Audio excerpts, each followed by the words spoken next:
Hello, everybody, and welcome to my presentation. So today I'm going to be talking about from epilepsy treatment to weight loss, is the ketogenic diet a solution to obesity? So let's just go ahead and get right into it. Okay, beautiful.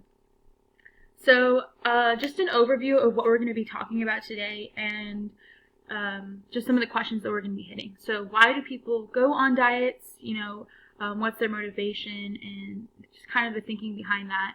And then going into what is the ketogenic diet? What does that mean? What does that entail? And then finally talking about, is the ketogenic diet a solution to obesity? The big overarching question, is it the end-all be-all? Should everyone be on the ketogenic diet? So first, let's talk about why do people go on diets. Now, there can be a plethora of reasons as to why people decide to go on diets, and that can be whether weight management, so somebody may be trying to lose weight or gain weight or maintain a healthy weight so that they can fit, something as simple as like fitting into a new pair of jeans or filling out a new dress. Stuff like that can be reasons as to why people go on diets. And some more negative reasons you could say as to why people would go on diets is due to societal pressure, and this can be seen through various outlets such as social media or TV, magazines, stuff like that portray this image of this ideal man or woman, this ideal person, and that puts on this pressure on people to want to look a certain way and find value in their worth in how they look. And so that leads people to go on these diets because they think that they need to look a certain way. Another reason why people might be going on a diet is for health reasons, and this can be due to if you are underweight and you are lacking in nutrition, you're just lacking in the basic needs that your body needs to continue to going on, and so it could cause you to go on a diet to fill out, I suppose. And then likewise, on the other side of the spectrum, if you have health reasons of being obese, then you could be going on a diet to lose that weight so that you can have a healthier body and not as many complications. And finally, another reason why people would go on diets is for mental health disorders, and this can include, but is not limited to, bulimia, anorexia, and things of that nature. So continuing on, you can see this slide, I think, is just like another, again, overview of what some reasoning as to why people would go on diets. And right here you can see that there's on the left some medical complications of obesity, and it can some pretty serious as like heart disease and diabetes, and something maybe not as apparent or needing of attention, but still affecting a lot is arthritis and inflamed veins, things like that. And then on the right you can see like social media and mental health are really big factors in going on diets and continuing them. So this slide, now we're going to talk about a little bit of the history of the ketogenic diet. So what I found really interesting about ketogenic or keto diet is that it originally began around the 1920s, and it was used to treat epilepsy, which I thought was super interesting and a really kind of a beautiful way of like homeopathic medicine, that you don't always have to use these like in this case anti-epileptic drug. You can use this sort of change of diet. And so that was used for about 20 years. Then it regained its popularity in the 2000s, and now it's often used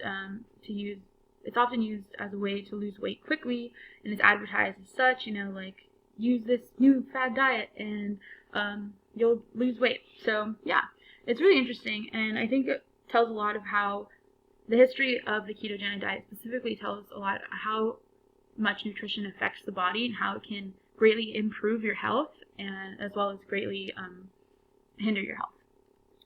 So all this talk about the ketogenic diet, but what is the ketogenic diet? So basically it's where you change the amount of carbohydrates that you consume and the amount of fats that you consume.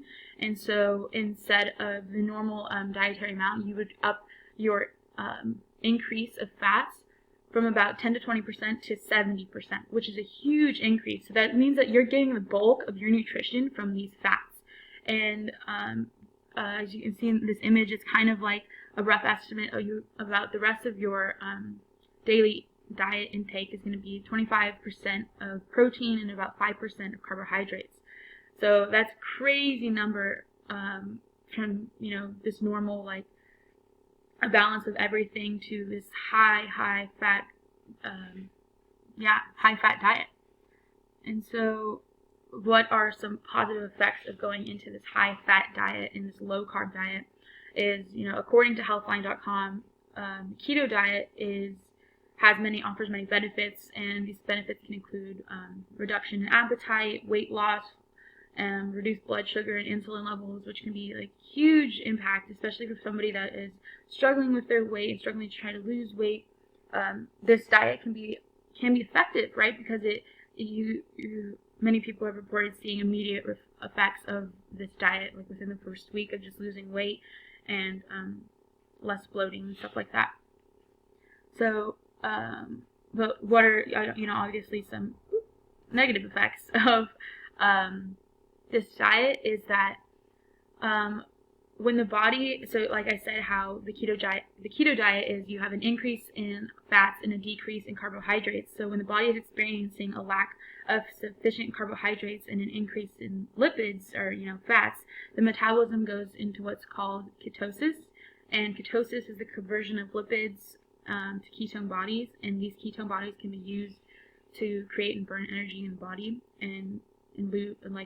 which is it's different from what the body normally does because it uses ketones in lieu of glucose, which is normally used to create energy in the body. Now this is great because then it'll just burn the fat in your body. However, an accumulation of ketones in the body could cause ketoacidosis, which can be life-threatening.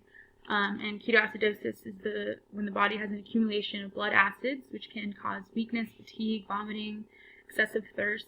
So it can have it's a tricky line to gauge, and if you don't know your body well enough, which I myself don't, I think, know it well enough, and like a lot of people just don't know their body well enough to be like, oh, I'm kind of going into ketoacidosis right now, it can greatly affect how your body is working and the production of it.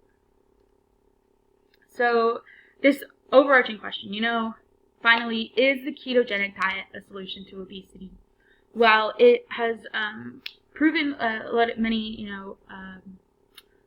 people have said that it is proven to work and it is effective, especially in the first couple of weeks of practicing the diet.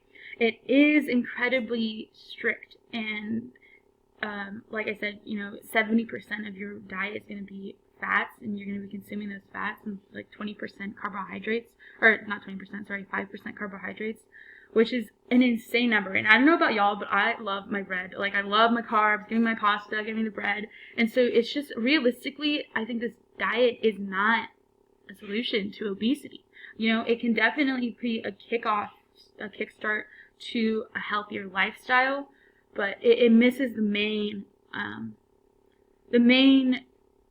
benefit and, just way of life of losing weight and maintaining a healthy weight and being a healthy person is to live a healthy lifestyle. And so overall, it's not a solution to obesity, and more so, you're going to want to try and do the best that you can to eat healthy foods, like this picture on the left, picture of you want your fruits, your vegetables, starches. You want to try to balance everything that you can, and then as well as balance it with a healthy, active lifestyle. Here on the right is a picture of my friend and I. We just ran a 5K. Doing small things like that can really affect and benefit your health for the long term. And so here are an image of the references that I used throughout this presentation, and thank you so much.